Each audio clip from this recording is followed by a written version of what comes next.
ប្រសិនបើអ្នកទទួលបាននីតិ A អ្នកនឹងទទួលបានកាដូធំៗចំនួន7យ៉ាងនេះ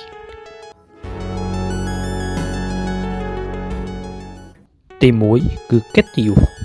ពិតណាស់នេះគឺជារង្វាន់ធំជាងគេអស្ចារ្យជាងគេនិងពិសេសជាងគេព្រោះថាទោះបីជាអ្នកមានលុយក៏មិនអាចទិញវាបានឡើយកិត្តិយសដែលអ្នកនឹងទទួលបានក្រោយពីអ្នកទទួលបាននីតិ A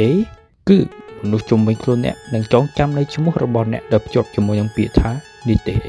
ក្រៅពីនេះអ្នកនឹងក្លាយទៅជាសិស្សគំរូដែលលោកគ្រូអ្នកគ្រូនឹងចងចាំឈ្មោះអ្នកទុកព្រមជាមួយនឹងការសរសើរអ្នកទៅប្រាប់សិស្សដទៃទៀតលើសពីនេះមិនត្រឹមតែអ្នកដែលទទួលបាននូវកិត្តិយសប៉ុណ្ណោះទេសូម្បីតែគ្រួសាររបស់អ្នកក៏ទទួលបានមោទនភាពនិងសម្លេងអបអរសាទរបន្ទាប់ពីមាត់អ្នកភូមិថាគាត់មានកូនជាសិស្សពូកែជាសិស្សនីតិ A វាជាលទ្ធផលដែលអ្នកនឹងទទួលបានបើសិនបើអ្នកខិតខំរៀនពីឥឡូវនេះ2រង្វាន់លើកទឹកចិត្តរង្វាន់នេះ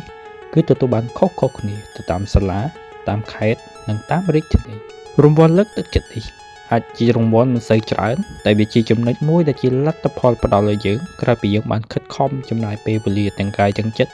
ទាំងពេលវេលាទាំងថវិកាអស់រយៈពេល12ឆ្នាំរង្វាន់នេះអាចមានជាថវិកាជាកុំព្យូទ័រជាម៉ូតូជាវត្ថុអនុស្សាវរីយ៍ជាមេដាយជាពានជាប័ណ្ណសរសើរពីសំណាក់នាយកសាលាអភិបាលស្រុកនិងអភិបាលខេត្ត3ឱកាសជួបនាយករដ្ឋមន្ត្រីនេះជាឱកាសដ៏កម្រដែលក្នុងជីវិតរបស់មនុស្សគ្រប់រូបមិនចេះតែមានទេឱកាសជួបជាមួយនឹងនាយករដ្ឋមន្ត្រីជាពេលវេលាមួយដែលសិស្សគ្រប់គ្នាប្រាថ្នាចង់បាន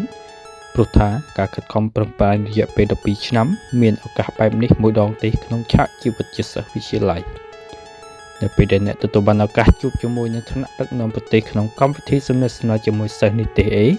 អ្នកនឹងទទួលបានរង្វាន់លើកទឹកចិត្តផ្សេងៗជាដើម4ទទួលបានអាហារូបករណ៍ឱកាសដែលអ្នកអាចបន្តការសិក្សាទៅលើជំនាញអ្វីមួយនៅថ្នាក់ឧត្តមសិក្សាដោយមិនចាំបាច់ចំណាយលុយក៏បានមកដល់នៅខណៈពេលដែលអ្នកទទួលបាននីតិ A ថ្នាក់បរិញ្ញាបត្ររបស់មហាវិទ្យាល័យជាច្រើនបានផ្ដល់អាហារូបករណ៍ 100% ដល់សិស្សនីតិ A ទៅតាមជំនាញមួយចំនួននេះជាឱកាសដែលយើងអាចជួយសម្រាលបន្ទុកគ្រួសាររបស់យើងបានមួយចំណែកធំស្របពេលដែលសិស្សផ្សេងទៀតអាចនឹងគ្មានឱកាសទទួលបានការសិក្សាបែបនេះ5ទទួលបានឱកាសចែករំលែកនេះក៏ជាផ្នែកមួយដ៏សំខាន់ដែលអ្នកមានឱកាសធ្វើជាវាគ្មិនចែករំលែកដើម្បីធ្វើឲ្យគេស្គាល់អ្នកកាន់តែច្រើនផងដែរវាក៏អាស្រ័យទៅតាមបរិយាកាសផងដែរអ្នកខ្លះក៏ទទួលបានអ្នកខ្លះក៏មិនទទួលបានតែយ៉ាងណាវាគឺអាស្រ័យទៅលើអ្នកទៅទេថាតើអ្នកក្លាហាននៅក្នុងការបញ្ចេញក្លាហាននៅក្នុងការចែករំលែកទៅសាធារណៈដែរឬអត់ទី6ជួយសាលាចំណុចនេះយើងបានជួយសាលាបាន2ចំណែកទី1គឺជួយលើកកេរ្តិ៍ឈ្មោះសាលារៀនឲ្យល្បី